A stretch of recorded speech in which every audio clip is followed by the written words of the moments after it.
तारीफ।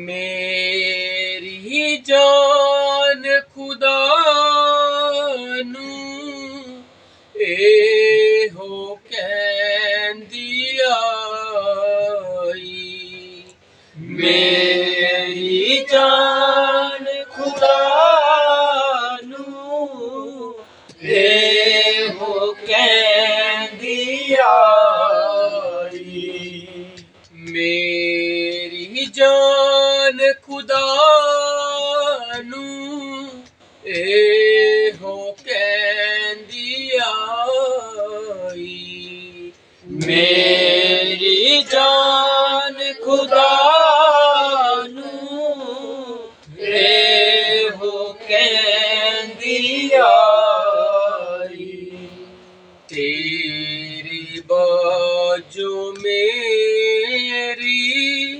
नहीं है पलियाई, तेरे बाजू मेरी नहीं है पलियाई, ऐ खुदावंद मेरे तू ही कर रखवाली, ऐ खुदावंद मेरी तू ही कर रखवाली, मेरा सब भरोसा तू ही है रब वाली, मेरा सब भरोसा तू ही है रब वाली, तू ही है रब वाली, तू ही है रब वाली। प्यारे पिता परमेश्वर प्रभु यीशु मसीह, हम फिर से प्रभु जी आपकी उपस्थिति में हाजिर हैं प्रभु जी, और आप भी इस जगह पर उपस्थित हो प्रभु यीशु मसीह, क्योंकि खुदा खुदा आपने खुद ही कहा अपने वचन में, जहाँ कहीं मुझे आत्मा और सच्चाई से 2 या 3 लोग ही क्यों ना पुकारेंगे, मैं वहाँ पर हाजिर हो जाऊंगा। और खुदा खुदा आप अपने वायदे के मुताबिक इस जगह पर मौजूद हो प्रभु जी, और हर एक भाई बहन को आपने सुना शुरू कर दिया है पिता परमेश्वर। पिता परमेश्वर ये कलाम, ये पूरी व्याख्याएं प्रभु जी, सुनना सुनाना सब कुछ आपके हाथों में सौंपते हैं प्रभु जी। आप खुद हमारे साथ सरलता से बात करना परमेश्वर, हम बड़े ध्यान से आपके वचनों को बोलने पाए और सुनने पाए पिता परमेश्वर। हमारे साथ होना प्रभु जी, और प्रभु जी हमारे हृदय को नम्र करना पिता परमेश्वर, जिससे प्रभु जी आपका बीज एक अच्छी भूमि पर बीजा जाए और वो फल लेकर आए पिता परमेश्वर। हमारे साथ रहना, हमारी मदद सहायता करना। इस जगह पर बैठे हैं मंडली को तेरे हाथों में देते हैं, लाइव के माध्यम से सुनने वाले भाई बहनों को आपके हाथों में सौंपते हैं। सभी के ऊपर आपकी आशीष, आपकी कृपा हो प्रभु यीशु। इस प्रार्थना को प्रभु यीशु मसीह के नाम से आमीन आमीन। Hallelujah hallelujah hallelujah hallelujah. तो हम प्रभु का धन्यवाद करते हैं फिर से कि प्रभु ने हमें फिर से एक ये नया दिन, एक नई शाम दिखलाई है। हालेलुया। और ये बहुत एक मुबारक समय है हमारे लिए कि प्रभु हमें दिन बर दिन एक नया नया दिन दे जा रहा है, और हम प्रभु का शुक्र अदा करते हैं इसके लिए कि प्रभु हमें बचा रहा है और हमें फिर से अपनी उपस्थिति में आज फिर से लेकर आया है। हालेलुया। क्योंकि हम हर शुक्रवार को यही बात कहते हैं कि प्रभु अगर तेरी इच्छा हो तो हम अगली बार फिर से तेरे वचन को कंटिन्यू आगे रखेंगे, और इसमें प्रभु की ही इच्छा है कि हम फिर से प्रभु की हजूरी में बैठे हुए हैं। हालेलुया। और हम प्रभु के दया से मत्ती रचित सुसमाचार की पुस्तक, जो कि नए नियम के सबसे पहली ही किताब है, और इसके हम काफी समयों से इसके अध्याय बाय अध्याय और वर्ष बाय वर्ष को पढ़ रहे हैं, और इसके हम 26वें अध्याय तक पहुंच चुके हैं। और जो आज बारी है, कितनी आयत की है? 47 की। आज 47 की बारी है। हाँ जी, और 47 पहले हम 46 पढ़ते हैं, 26 की 46 पढ़ के फिर हम धीरे धीरे आगे चलते हैं। उठो चले, हाँ जी, देखो मेरा पकड़वाने वाला निकट आ पहुंचा है। उठो चले, देखो मेरा पकड़वाने वाला निकट आ पहुंचा है। और पिछली बार हमने देखा था कि गethसेमनी में यीशु मसीह प्रार्थना करने जाते हैं और साथ में सभी चेलों को ले जाते हैं, और कुछ चेलों को वो पीछे बिठा देते हैं और कुछ चेलों को साथ में आगे ले चलते हैं और उनको एक जगह पर बिठा देते हैं कि तुम यहाँ पर बैठो और प्रार्थना करो, जागो और प्रार्थना करो, क्योंकि परीक्षा का समय है। हालेलुया। पिछली बार देखा था हमने। और यीशु मसीह क्या था, उसमें लिखा था कि यीशु मसीह व्याकुल था, उदास था। किसके लिए? अपनी उस यात्रा के लिए जो उसके लिए आगे जाकर वो चीज होने वाली थी। तो उससे पहले वो क्या कहता है, मुझे प्रार्थना की जरूरत है। और वो खुद भी प्रार्थना करता है और अपने चेलों को भी प्रार्थना करने का आदेश देता है। और वो पतरस को स्पेशल कहता है, पतरस तू प्रार्थना कर। बाकी चेलों को भी कहता है। और लूका में स्पेशल लिखा हुआ है, वो पतरस से कहता है कि तुम लोगों को मांग लिया गया है कि वो तुमको कैसे फटके, गेहूं के समान। जैसे गेहूं को फटका जाता है और दाने अलग बिखर जाते हैं और भूसी अलग हो जाती है, वैसे ही अब उनके बिखरने का समय आ पहुंचा था। क्योंकि वचन क्या कहता है कि चरवाहा पकड़ा जाएगा और भेड़े तितर बितर हो जाएंगी, ऐसा लिखा हुआ है। और अब जब बारी पड़ रहे हैं, 46 का लिखा है, उठो चलो। अब यीशु मसीह जब उनको 3 बार कहते हैं, 3 बार क्या कहते हैं? उठो प्रार्थना करो, पहली बार। दूसरी बार फिर से वो कहते हैं उठो प्रार्थना करो। और तीसरी बार यीशु मसीह कहता है, क्या तुम मेरे साथ एक घड़ी भी ना जाग पाए? प्रभु फिर हमको कहता है, आगे जाके कहता है उठो और प्रार्थना करो, क्योंकि परीक्षा में पढ़ने का समय आ सकता है। तो अब फिर जब 3 बार ऐसा हो जाता है तो फिर प्रभु कहता है उठो अब चलो, देखो मेरा पकड़वाने वाला अब निकट आ चुका है। हाँ जी, आगे। वह यह कह ही रहा था, यीशु के धोखे से पकड़े जाना। उसके बाद ये चीज शुरू हो जाती है। अब यीशु मसीह जब कह दिया उठो चलो, देखो मेरा पकड़वाने वाला आ पहुंचा है, तो जब वो कह ही रहा था, क्योंकि वो समा क्या कहता, प्रभु निकट है। जब उसने कहा निकट है तो वो निकट वो भी आ गया, क्योंकि जैसे प्रभु प्रार्थना करने को जा रहा था वैसे ही उसका पकड़वाने वाला उसके लिए आगे आगे आ रहा था। आगे प्रार्थना, पीछे से पकड़वाने वाला। और हम कहाँ हैं? सेंटर में हैं। पतरस, यूहन्ना, याकूब कहाँ थे? सेंटर में थे। यीशु आगे गया, पीछे से पकड़वाने वाला आ रहा है। पिछली बार देखा था हमने। और हमने प्रार्थना करनी है, जागना है या सोकर आराम करना है, ये 2 चीजें हमने पिछली बार सीखी थी।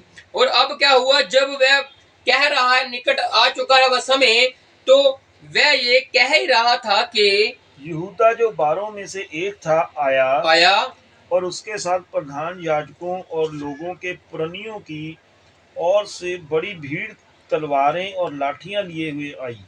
बड़ी भीड़ आई, क्या लेकर आई? तलवारें और लाठियां लेकर आई। किसको पकड़ने के लिए? यीशु मसीह को, जिसके हाथ में ना तलवार है ना लाठी है। समझ रहे हो?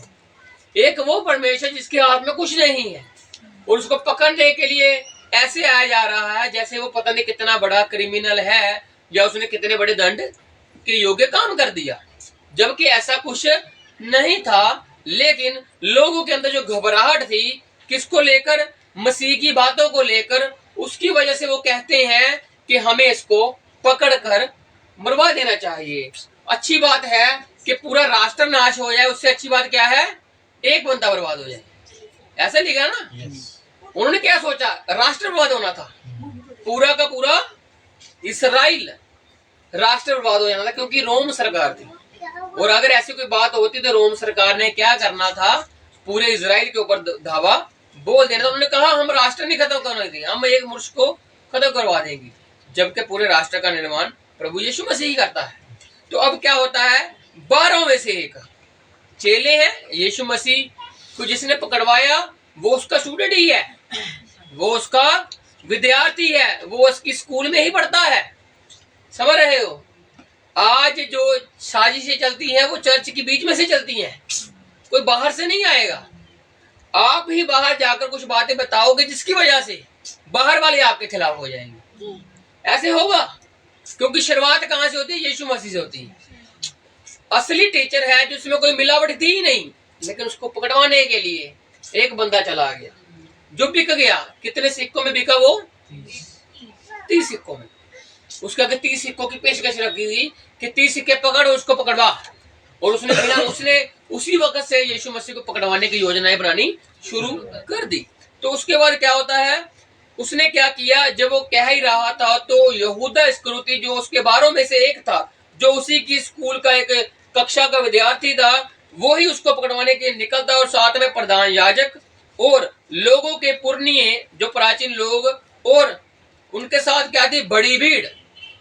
भीड़ के साथ जो भीड़ में लोग थे, काफी लोगों ने नहीं पकड़ी, ये कुछ लोगों ने पकड़ी है, जो दंगे करने वाले होते हैं, जो उन्होंने पकड़ी हुई है। जो चाहते हैं कि हमारा नाम भी ना आए, वो साइड में है, उनके हाथ में कुछ नहीं है। लेकिन ये लोग वो हैं जो खरीद कर लाए गए हैं। और इसमें भीड़ में क्या है, तलवारें और लाठियां पकड़ी हुई हैं। हाँ जी। उसके पकड़वाने वाले ने उन्हें यह संकेत दिया था। उसके पकड़वाने वाले ने, किसने, यहूदा इस्करियोती ने कुछ कहा था। क्या कहा था, जिसको मैं चूम लूं वही है, हाँ जी, उसे पकड़ लेना। जिसको मैं चूम लूं।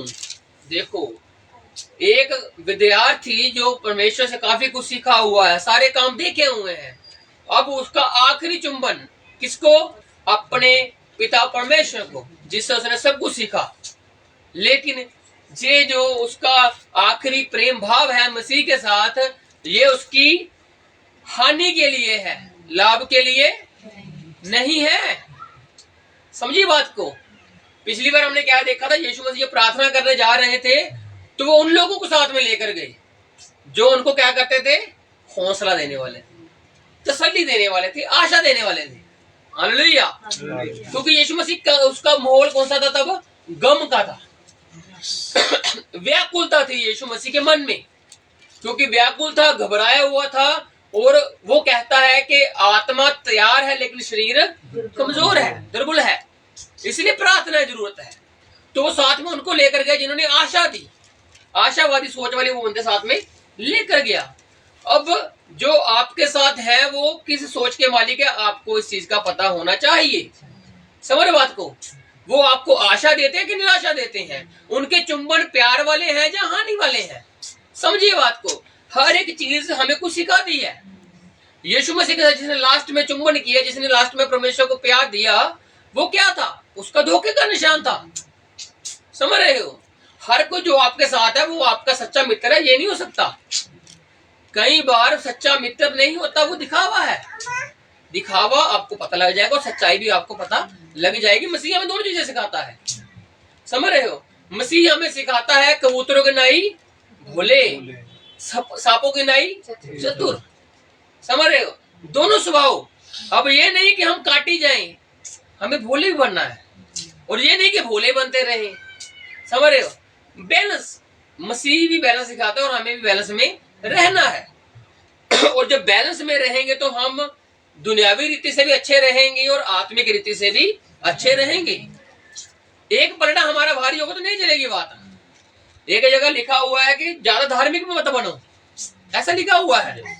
क्योंकि ओवर स्पिरिचुअल जो लोग होते हैं वो क्या करते हैं, दूसरों को नीचा समझते हैं, क्योंकि उनको मालूम हम बहुत धर्मी बन चुके हैं। इसलिए आखिरी चुंबन उसकी तरफ ध्यान देना है। ये जो आखिरी प्रेम भाव है हमारे साथ, लेकिन मसीह हमें सच्चा कर रहा है। मसीह ने क्या कहा, मैं आ रहा हूं, लेकर जा रहा हूं। उसका आखिरी प्रेम हमारे लिए क्या है, सच्चा है। समझ रहे हो।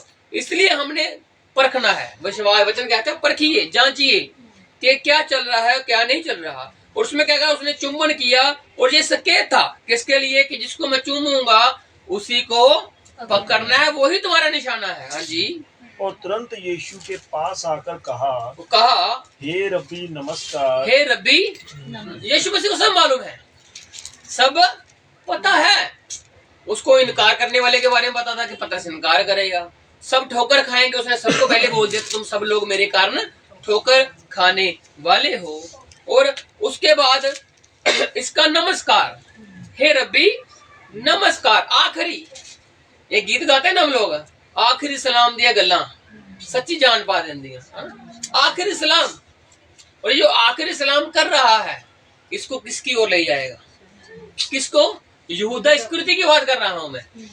इसका आखिरी चुंबन और इसका आखिरी सलाम इसको किस दिशा में ले जाएगा, समझ रहे हो, डिप्रेस्ड ले जाएगा इसको।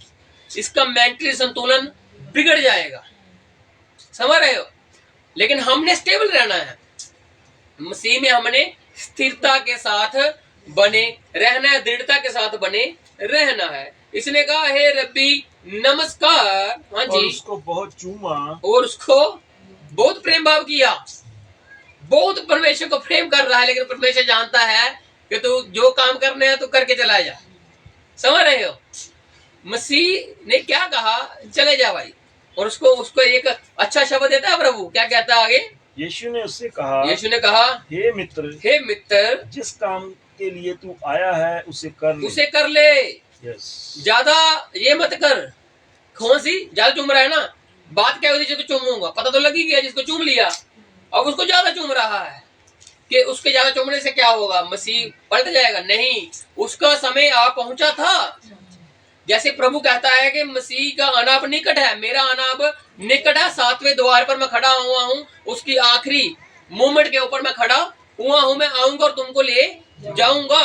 अब जितना मर्जी ऊपर ऊपर चढ़ जाइए, लेकिन मसीह को मालूम है किसको लेके जाना, किसको छोड़ के जाना है। समझ रहे हो? अब मसीह सब जानता है, मसीह से कोई बात छिपी नहीं हुई है। तो अब क्या कहता है, लेकिन मसीह उसे क्या कहता है, ये बात देखने वाली है। मसीह ने क्या कहा? हाँ जी, क्या कहा भाई? हे मित्र, हे मित्र। अब इसमें दो बातें सीखेंगे हम लोग। क्या कहा? हे मित्र, हे दोस्त। उसको दोस्त कहा, किसको? दुश्मन को, किसको? पकड़वाने वाले को। लेकिन वो अपने असली दोस्त को क्या कहता है? पतरस की बात कर रहा हूं मैं। पतरस को वो क्या कहता है, बताइए? हाँ, ने पानी पी तो मौका नहीं था। हाँ, क्या कहा? शैतान। किसको कहा? पतरस को कह दिया। अब इसमें एक बात सीखने वाली है, शैतान और मित्र में, डांट और प्रेम में एक बात सीखने वाली है। नीति वचन क्या कहता है? बुद्धिमान को डांट कि वह बुद्धि प्राप्त करेगा, मूर्ख को डांटेगा तो वो पीछे ही हट जाएगा, वो तेरी बात के ऊपर ध्यान नहीं देगा। अब प्रभु पतरस को शैतान कह रहा है, कह रहा वो डांट ही रहा है, डांट रहा है ना। और वचन क्या कहता है? पिता जिसको डांटता है उससे क्या करता है, वो कम प्यार करता है, अधिक प्यार करता है। और जिसको डांटता ही नहीं तो उससे प्रेम पे नहीं करता। अब यहूदा इतना कुछ कर रहा है, लेकिन प्रभु उसको प्रेम में बताया जा रहा है। क्यों? क्योंकि ये सुधरने वाला था ही नहीं। ये जब आया तब इसका क्या था, बाद में बदला क्या था, कैसे इसके मन में ये विचार आ गए, कुछ नहीं पता। लेकिन प्रभु ने पतरस को शैतान कहकर उसको अपना असली बेटा बताया कि अच्छा मेरा बेटा ये है। पतरस पीछे नहीं हटा, पतरस पीछे नहीं हटा, उसको शैतान कहने के बावजूद भी। लेकिन इसको मित्र कहा और इसको प्रेम दिखाया।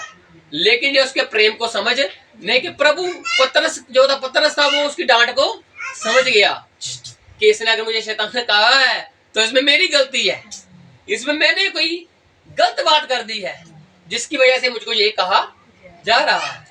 एक बार देखा था ना, पतरस कह रहा कि प्रभु हम ऐसा नहीं होने देंगे, और देखा था प्रभु कहता तू मेरे रास्ते में मत आ, मेरा रास्ता पिता ने पहले डिसाइड किया हुआ है।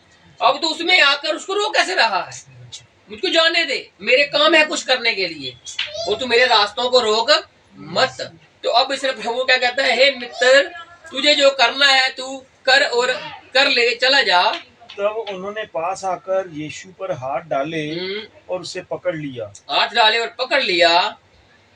यीशु के साथियों में से एक ने हाथ बढ़ाकर अपनी तलवार खींच ली। हाँ जी, और महायाजक के दास पर चलाकर उसका कान उड़ा दिया, कान काट दिया। अगर इसको हम लूका में पढ़ते हैं तो सीधा सीधा बात आई है कि पतरस ने कान काटा है। पतरस ने तलवार ने, यहाँ पर लिखा है कि जो उसके साथ थे, 3 चेले साथ में थे, और जब वो आगे आ गया तो बाकी भी चेले इकट्ठे हो गए। अब वो सारे चेले इकट्ठे हैं, क्यों? क्योंकि चरवाहा अब इकट्ठा है। जब चरवाहा है तो चरवाहे के साथ जो भेड़े हैं वो भी इकट्ठी हैं। अब भेड़े भी साथ में हैं, और भेड़ों में से एक ने क्या किया, तलवार निकाली, और महायाजक का जो सिपाही था, इसका नाम भी आया हुआ है, कोई बता सकता है क्या नाम है? इस बंदे का नाम आया है जिसका कान काटा गया है, बताएगा कोई नाम क्या है इसका? पता किसी को नाम जिसका कान काटा गया? अभी ये शायद लूका में लिखा हुआ, इस बंदे का नाम भी आया हुआ है, क्या नाम है? मलखुस, मलखुस नाम है इसका। मलखुस का ये कान काट देता है, और जब प्रभु यीशु मसीह मलखुस का कान जोड़ देते हैं तो वो प्रभु का फैन हो जाता है, फैन मतलब को उसका अनुयायी बन जाता है। कि ऐसा परमेश्वर भी है, कान काटा लगा भी दिया एक साथ ही। समझ, दूसरी घटनाएं भी है, वो बताऊंगा नहीं आपको मैं कि काटा क्या लगाया गया, वो अलग बात है, लेकिन मसीह ने जो काटा वही लगवा दिया। कितनी अच्छी और अद्भुत बात है ये। हालेलुया।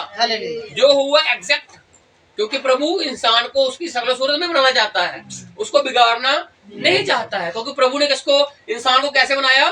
अपनी शक्ल सूरत में बनाया। वचन कहता है कि उसने अपनी शक्ल सूरत में इंसान की सृष्टि की रचना की। और अब क्या हुआ, उसने हाथ बढ़ाकर किसी एक ने तलवार निकाली और उसका कान काट दिया, और महायाजक के सिपाही का कान काट दिया। और तब यीशु ने उससे कहा, किससे कहा? जिसने तलवार चलाई। समझ रहे हो, जिसने चलाई, अब उसके लिए बात है। अब जो शराब देते हैं मसीह उनसे ही कहेगा, जो शराब नहीं देते वचन उनके लिए नहीं होगा, क्योंकि वो कहेंगे हम तो शराब देते नहीं। लेकिन जो शराब देते हैं, जो कर्ज करते हैं लोगों को या किसी और या देश को या नगर को, किसी को भी शराब देते हैं, तो वचन उनके लिए है। प्रभु कहता है कि हे दोस्त कहेगा, हे मित्र कहेगा, मैंने तुम्हें किसके लिए बुलाया है?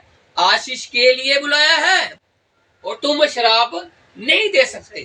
तलवार क्या है? तलवार किसी का कान काटना क्या है? किसी का नुकसान करना है, एक इंसान का नुकसान करना है। शराब क्या है? किसी का नुकसान करना है। लेकिन वचन कहता है कि याकूब के घराने के ऊपर ऐसी कोई बात चलने वाली है ही नहीं।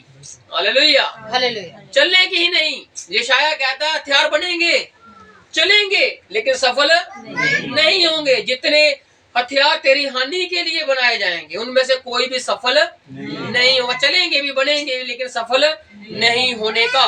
तो अब यहाँ पर वो क्या कहता है कि उसको क्या, इसने उसका कान काटा, उसको क्या कहा? तो यीशु ने उससे कहा अपनी तलवार म्यान में रख ले। नहीं भाई, ऐसा नहीं होगा, इसको वापस तलवार को म्यान में रख। हाँ जी, क्योंकि जो तलवार चलाते हैं वे सब तलवार से नष्ट किए जाएंगे। जो तलवार चलाते हैं वह सब तलवार से ही मारे जाएंगे। जो शराब देते हैं उनके ऊपर ही शराब वापस आने वाले हैं। क्योंकि वचन कहता है जो योग्य ना निकला अगला बंदा, किसी को हमने कुछ कहा और वो अगला बंदा उसके योग्य ही ना निकला, तो बात किसके ऊपर आएगी? जिसने मुंह से या किसी भी रीति से करी है। हालेलुया। आपको तलवार के बारे में कुछ बताना चाहता हूँ, थोड़ा सा मैं तलवार के बारे में थोड़ा सा कुछ बताना चाहता हूँ कि तलवार क्या कहा प्रभु ने। इन्होंने तलवार खड़ी की शुरू कर दी। जब यीशु इनको मिला तो यीशु ने तलवारें हटा दी सबकी। फिर इनके पास तलवारें कैसे आ गई? एक ने तलवार निकाली है, लेकिन इनके पास दो तलवारें हैं। दो तलवारें हैं, ये लिखा हुआ है लूका में। दो तलवारें हैं इनके पास।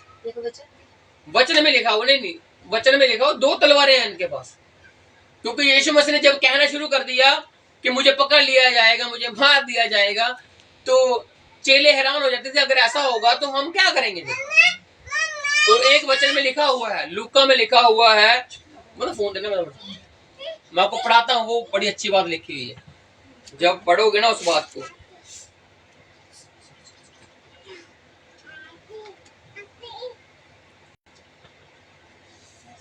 क्योंकि तो तलवार की बात आई है तो हम उसको तलवार की ओर लेके चलेंगे कि ये तलवारें क्यों रख रहे थे इन्होंने तलवार। जी हाँ, यीशु ने भी कहा था इसलिए तलवार रखी गई इन्होंने। जी लूका निकालिए 22 के 38 उसमें पढ़ते हैं, वापस इसमें आएंगे हम फिर से। लूका 22 उसके 38 और वहां पर एक वाक्य होता है जिसमें मसीह को कहता है कि क्या करना है। 22 की 38 उन्होंने कहा, चाहे 35 से पढ़ लीजिए, 35 से पढ़ लीजिए, 35 38 से। फिर उसने उनसे कहा, हाँ जी, जब मैंने तुम्हें बटुए और झोली और जूते बिना भेज दिया था, हाँ जी, तो क्या तुमको किसी वस्तु की घटी हुई थी? प्रभु इस जगह में इनको सवाल पूछ रहा है, जब मैंने तुमको कोई कार्य करने को भेजा था, तुमको कहा था बटुआ नहीं रखना, झोली नहीं रखनी, पैरों में जूती नहीं रखनी, सिर्फ सिंपल आना है, तुमको किसी बात की घटी हुई थी क्या? हाँ जी। उन्होंने कहा, हाँ जी। किसी वस्तु की नहीं नहीं हुई। नहीं हुई। हमें किसी वस्तु की घटी हुई ही नहीं, क्योंकि तेरा आदेश था। Hallelujah hallelujah. आज अगर मसीह ने कहा है हमें सब कुछ मिलेगा तो मिलेगा, उसका आदेश है, वो मुहैया करेगा, किसी रीति से करेगा, कैसे भी करेगा, कभी भी करेगा, कब उसका टाइम आएगा वो करेगा। लेकिन उसका आदेश है, मैं तुमको भूखा नहीं मरने दूंगा। हालेलुया। उसने कहा आकाश के पंछियों को देखो, उसने एक एग्जाम्पल रखी हमारे लिए, उसने बता दिया हमें कि तुम लोगों को किसी बात की चिंता मैं नहीं रहने दूंगा। तो अब उन्होंने भी क्या कहा? चेलों ने, नहीं हमें किसी वस्तु की घटी नहीं हुई। उसने उनसे कहा, अब उससे कहा, परंतु अब जिसके पास बटुआ हो वह उसे ले। अब उसे बटुआ भी ले और वैसी ही झोली भी। और जिसके पास तलवार ना हो वह अपने कपड़े बेचकर एक मोल ले। वो क्या करे? तलवार की बात है ना, मैं सर्च करा था इसलिए मैं थोड़ा सा देखा कि तलवार क्यों रखने लगे जी, और प्रभु ये उन्होंने तलवार रखी क्यों? इसलिए कांड काटा गया ना वहां पर पतरस के द्वारा। और वैसे पतरस मशवारा था, उसके बाद चाकू हमेशा ही होता था जब वो रस्से रुसे काटता था। अब तो 3.5 साल से वो मछलियां पकड़ नहीं रहा, समझ रहे हो? 3.5 साल वो मछलियां नहीं पकड़ रहा, अब मसीह के साथ है वो। तो फिर उसके बाद तलवार क्या कर रही है, जहाँ चाकू क्या कर रहा है? लेकिन मसीह ने उससे पहले कुछ बात कही थी। और क्या हुआ? क्या कहता है कि अब तुम ये सब कुछ करो और अपने पास क्या करो? तलवार रखो। लेकिन चेले इस बात को समझे नहीं, आगे जाकर पता लगेगा। क्या कहा? तलवार रखो। और क्यों तलवार रखनी? वे अपने कपड़े बेचकर एक मोल ले। सभी करो ऐसा, कपड़ा बेचो और तलवार मोल ले लो। अब इस बात को समझना, तलवार भी 2 प्रकार की है ना। प्रभु ने क्या कहा? 2 चोखी, मुंह से मेरी क्या निकलती है? तलवार निकलती है। आग भी निकलती है, तलवार भी निकलती है। और प्रभु ने इफ्सियों में हथियारों में क्या कहा है? जब हथियार प्रभु पहनने को कहता है, इफ्सियों 6:10 में लिखा हुआ है आत्मिक हथियार। उसमें हथियारों में क्या था? बताइए, एक बताइए जिनको याद है कुछ। हाँ जी, पैरों में मेल की सुसमाचार की जूतियां, उधार का टोप, झिलम कौन सी थी? धार्मिकता की झिलम। और ढाल कौन सी थी? विश्वास की ढाल। और तलवार आत्मा की तलवार। आत्मा की तलवार कहा था प्रभु ने? प्रभु ने कहा था कपड़े बेच दो, कपड़े बेच दो, तुमको आत्मा के वस्त्र की जरूरत है। समझ रहे हो? प्रभु एक जगह पर कहते हैं तुम्हारे धर्म के काम, ये पढ़ रहे हो? धीरे धीरे आरती ऐसे जुड़ेंगी, बस जुड़ेंगी।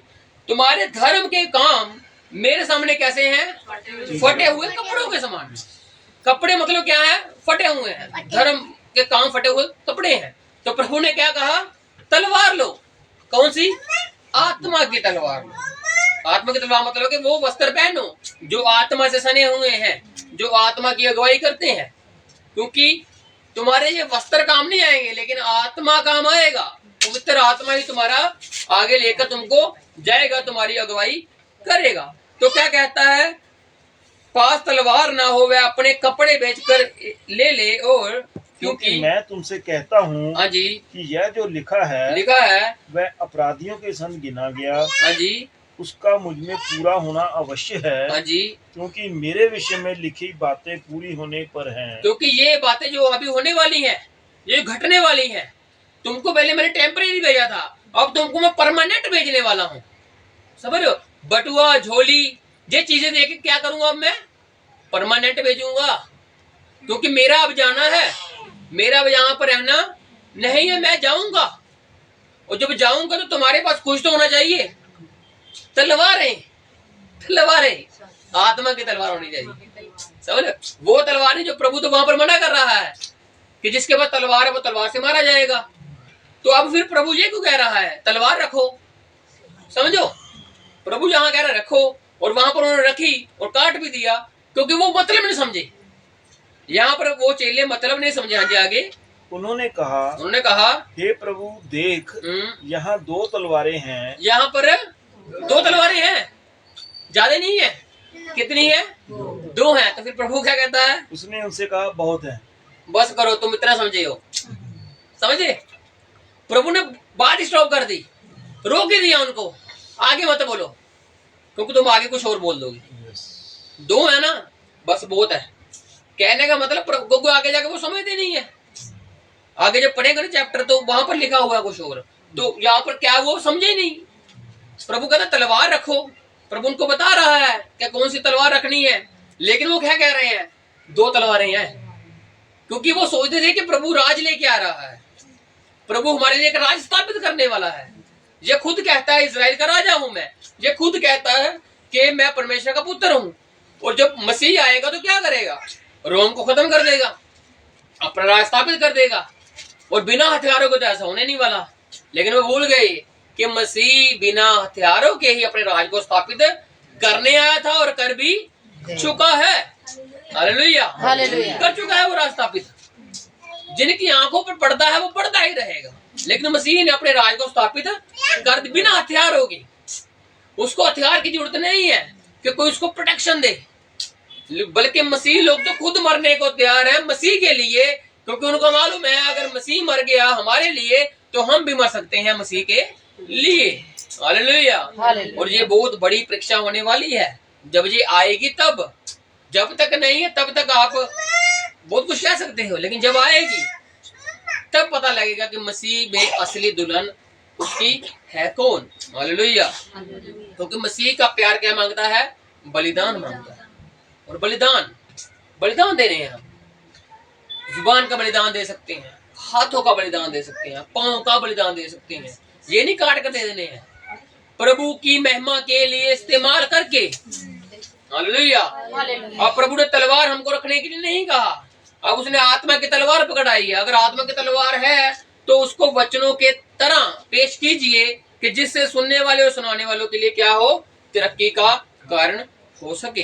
तो प्रभु क्या कहता है, बस बहुत है। कौन सी तलवारें, 2 तलवारें।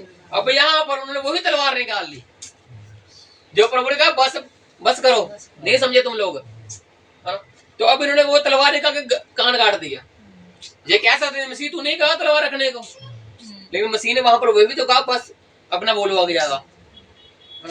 तो अब क्या हुआ, इन्होंने कान काट दिया। पतरस ने, प्रभु ने क्या कहा, अपनी तलवार को म्यान में रख ले, क्योंकि जो तलवार से, हाँ जी, जो तलवार चलाते हैं वे सब तलवार से नष्ट किए जाएंगे। देखो वही जो तलवार चलाएंगे वो तलवार से ही मरेंगे। अब तलवार नहीं चल रही, अब बहुत कुछ चल रहा है।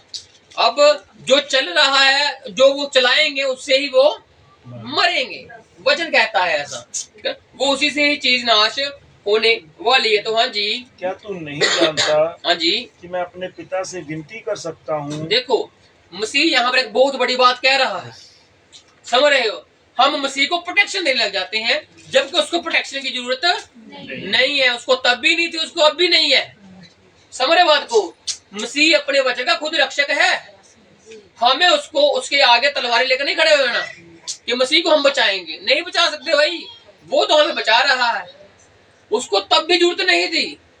जब पतरस ने कान काटा तब उसने ये बात कह दी, क्या तुमको ये भ्रम है किसी बात का कि मैं कुछ नहीं कर सकता? मेरे साथ रहते रहते तुमने क्या कहने देखा, पानी पर चला मैं, मुर्दे जिंदा किए मैंने। वचन कहता है जन्म के अंधे को कोई आंखें दे ही नहीं सकता। उसने खुद कहा, उसने ये कहा कभी सुनने में ही नहीं आया कि कभी जन्म के अंधे को आंखें मिली हो।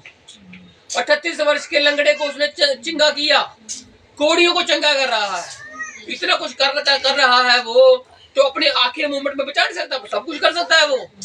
अगर वो कर लेता तो हम ना बचते। हमारा बचना ही उसके मरकर जी उठने के साथ निर्भर है। तो इसलिए हमारे साथ ये खुशखबरी है कि अगर वो मर गया तो हम भी उसके साथ मर गए, अगर वो जी उठा तो हम भी उसके साथ जी उठे। हालेलुया, यही खुशखबरी है। मसीह मरा और वो जी भी उठा, तो जैसे वो जी उठा हम भी जी उठेंगे, और वो आएगा और हमें अपने साथ लेकर जाएगा। उसने कहा कि ऐसी ही बातों से एक दूसरे को शांति दिया करो। हालेलुया, ये बातें हैं शांति वाली, और ज्यादा बातें शांति वाली नहीं है। कोई डर लगे, घबराओ, चिंता में जाओ तो साथ वाले को ऊपर से देखो, वो ऊपर क्या देखे, छुटकारा वहीं से आने वाला है। हालेलुया, छुटकारा आएगा वहीं से, नीचे से नहीं आएगा, ऊपर से आएगा छुटकारा हमारा, क्योंकि मसीह हमारा ऊपर गया है, वो ऊपर से ही नीचे वापस आएगा और लोगों को साथ लेकर जाएगा। उसने कहा क्या तू नहीं जानता? जिसने काटा उसको कह रहा कि तू नहीं जानता मैं अपने पिता से विनती कर सकता हूँ, हाँ जी, और वह स्वर्गदूतों की 12 पलटन से अधिक मेरे पास अभी उपस्थित कर देगा। देखो कितनी बड़ी बात है। हालेलुया। मसीह अपने विषय में गवाही देख भी रहा है, ऊपर वो देख रहा है 12 पलटनों से अधिक खड़ी हुई हैं। देखो इस दृश्य को इमेजिन करके देखो, वो पलटने खड़ के इंतजार कर रही हैं कि मसीह तू एक बार इशारा कर, तेरा हमें संकेत चाहिए कि तू बस कुछ कह दे, हम अभी इस पृथ्वी को तहस नहस कर डालेंगे।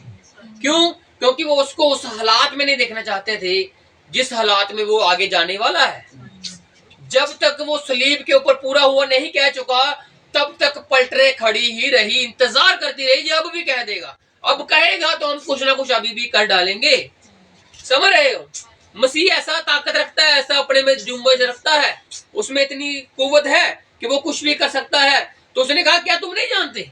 मैं पिता से कहूंगा ना अभी, तो 12 पलटनों से अधिक वो भेजने की ताकत क्षमता रखता है।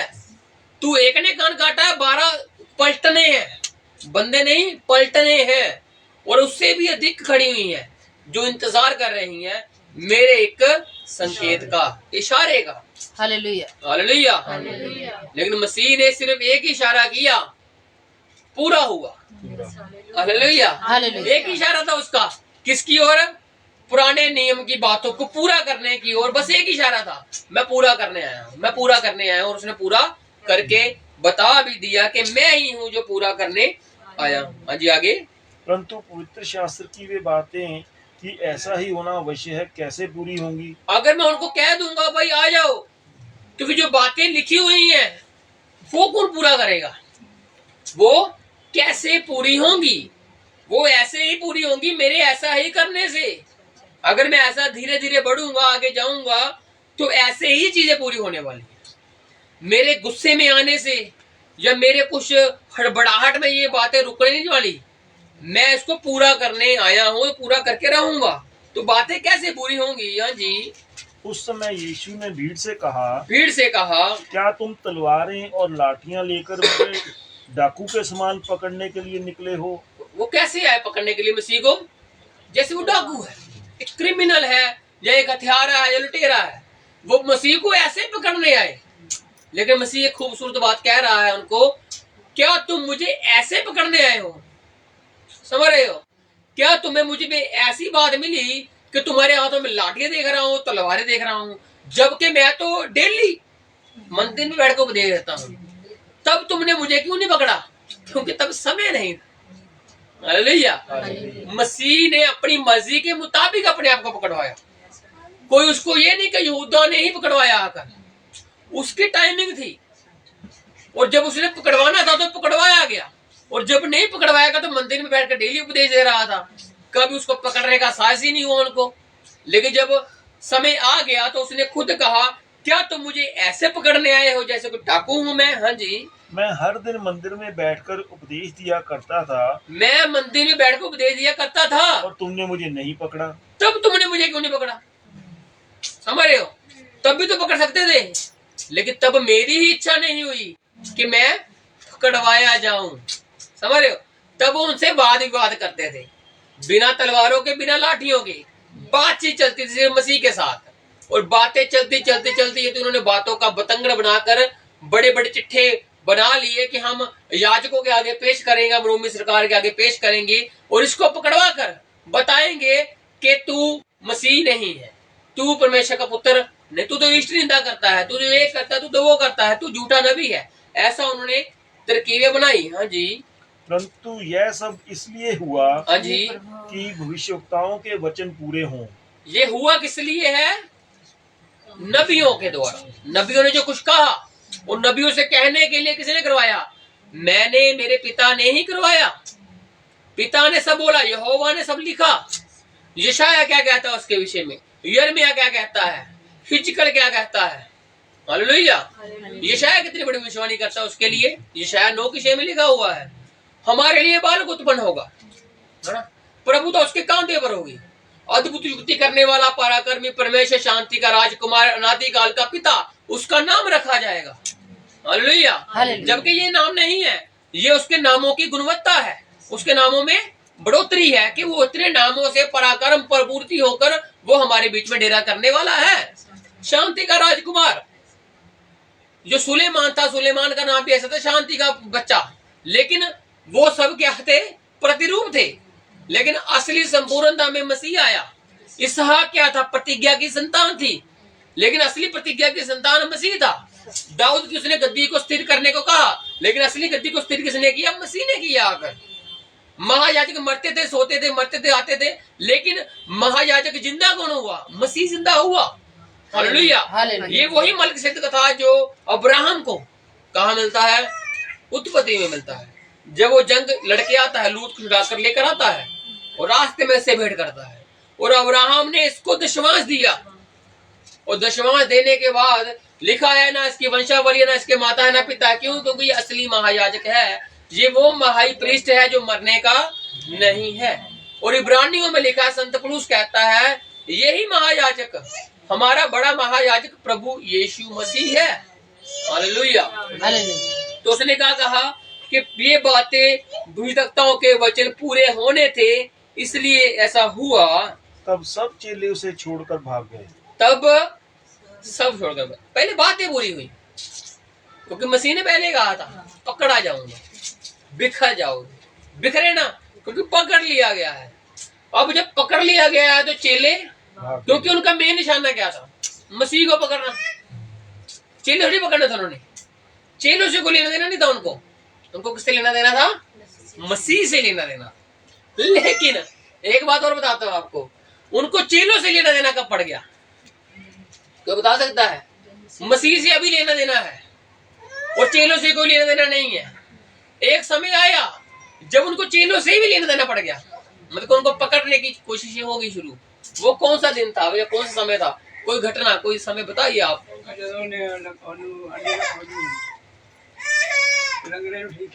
हाँ, ऐसा कह लो, जहाँ 50वां दिन कह लो, पेंतकुस्त का, जब मसीह उनमें आ गया। समझ रहे हो? मसीह जब अकेला था, उसको पकड़ लिया गया, उसको मारा गया, उसको कुचला गया, उसके मुंह के ऊपर थूका गया, उसके सिर के ऊपर कांटों का ताज रखा गया, उसको ऐसा अधमरा कर दिया गया कि जैसे वो कोई वजूद ही नहीं है। लेकिन जब वो मर कर 3 दिन 3 रातों के बाद जीवित हो गया, तो 40 दिन 40 रात अपने चेलों के साथ रहा, और 50वें दिन जब वो उनके अंदर आ गया, तब चेलों से उनको फर्क पड़ने लग गया कि ये तो भाई मसीह का नाम ले रहे हैं। हालेलुया। तब फर्क पड़ा। लेकिन उससे पहले उनको चेलों से फर्क नहीं था, कोई फर्क नहीं था। जब चेले के अंदर मसीह आ गया, पवित्र आत्मा आ गया, और उन्होंने कहा सोना चांदी तो हमारे पास है नहीं, लेकिन जो है वो देते हैं। उन्होंने ये नहीं कहा पतरस के नाम से उठ, उन्होंने क्या कहा? जो उनके अंदर जीवित है वो उसका नाम ही लेंगे ना। उन्होंने कहा यीशु नासरी के नाम से उठ और चल, और वो चलने लगा। और जब महासभा को पता लगा कि मसीह को तब पकड़ लिया, 50 दिन भी बीत गए हैं, उसका नामो निशान खत्म कर दिया। अब फिर से चमत्कार हो रहे हैं, फिर से लंगड़े चल रहे हैं। मसीह कर रहा था, मसीह के बाद कौन करने लगा? जब उनको पता लगा कि उसके चेले मसीह का ही नाम लेकर मर तो गया है, जीवित तो हो गया है, हमने उसकी बात को दबा भी दिया कि जीवित नहीं हुआ, चेले उठा के ले गए।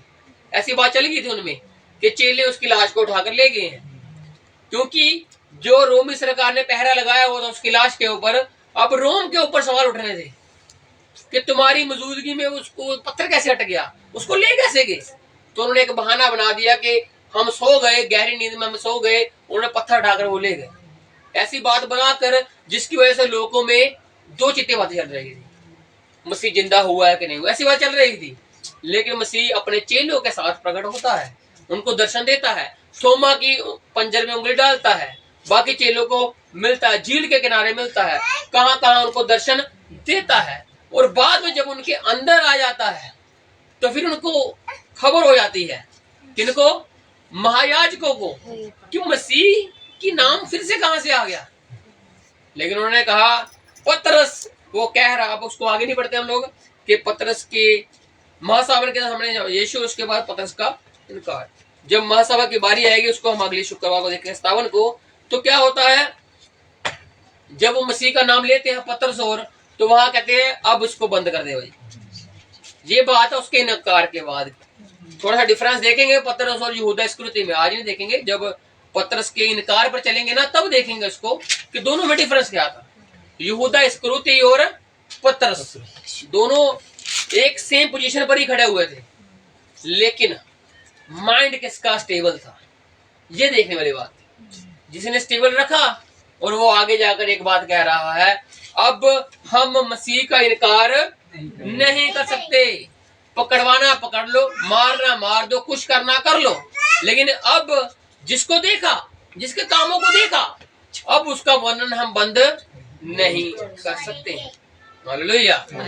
तो आज यही बात है, अगर मसीह हमारे अंदर है तो हम इनकार नहीं करने वाले। समझ रहे हो? अगर मसीह बाहर है, साथ में बैठा हुआ है, फिर आप कर सकते हो इनकार। समझ रहे हो? क्योंकि वचन कहता है रोमियो 6:3, जब हमने मसीह में बपतिस्मा लिया तब हम क्या हुए, मसीह के साथ मर गए। और जब हम उसमें मर गए तो हम उसके साथ जीवित भी हो जाएंगे और हो भी चुके हैं। समझ रहे हो? अब हम जीवित नहीं रहते, बल्कि हम में हमारा मसीह जीवित रहता है।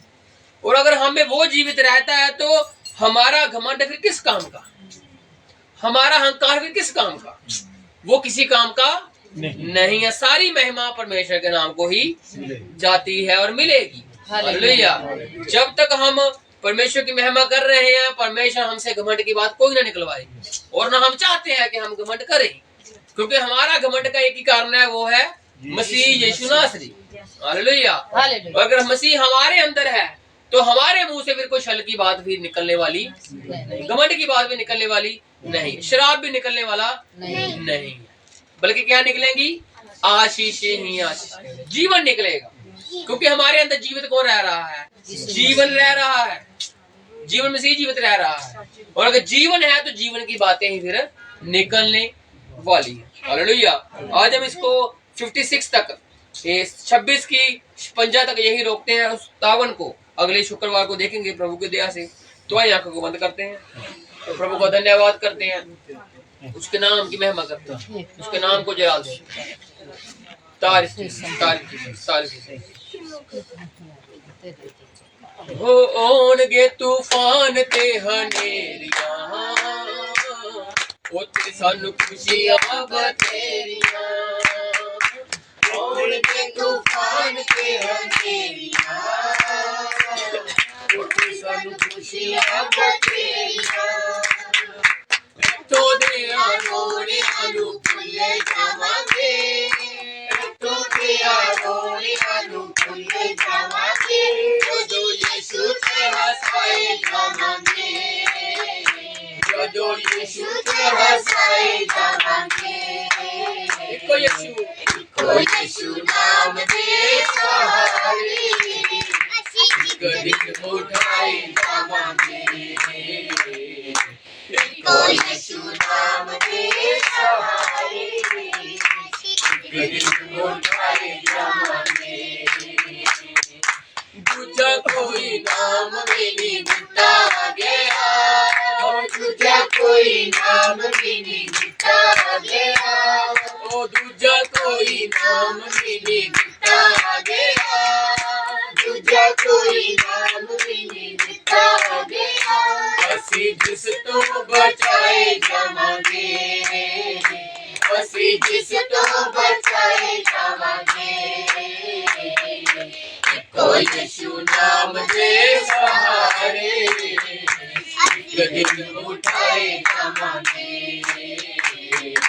इको यीशु नाम दे सहारे, गरीब उठाए जावांगे। असी जग तो उठाए जावांगे, इस जग तो उठाए जावांगे। Hallelujah, hallelujah, hallelujah, hallelujah. तो आंखों को बंद रखते हुए स्वर्गीय प्रार्थना भाई जीत के साथ करते हैं। हे हमारे पिता, हे हमारे पिता, जो तू स्वर्ग में है, जो तू स्वर्ग में है, तेरा नाम पवित्र माना जाए, तेरा नाम पवित्र माना जाए, तेरा राज्य आए, तेरा राज्य आए, तेरी इच्छा जैसे स्वर्ग में पूरी होती है जैसे स्वर्ग में पूरी होती है वैसे पृथ्वी पर भी हो। वैसे पृथ्वी पर भी हो। हमारे दिन भर की रोटी आज हमें दो। हमारे दिन भर की रोटी आज हमें दो। और जिस प्रकार हमने अपने अपराधियों को क्षमा किया है हमने अपने अपराधियों को क्षमा किया है वैसे तू भी हमारे अपराधों को क्षमा कर। वैसे तू भी हमारे अपराधों को क्षमा कर। हमें परीक्षा में ना ला हमें परीक्षा में न ला परंतु बुराई से बचा। परंतु बुराई से बचा। क्योंकि राज्य पराक्रम और महिमा सदा तेरी है। सदा तेरी है। आमीन। अब से लेके परमेश्वर का प्रेम, उसकी संगति, उसका फजल, हमारा हाथ हमारे साथ यूं ही बना रहे।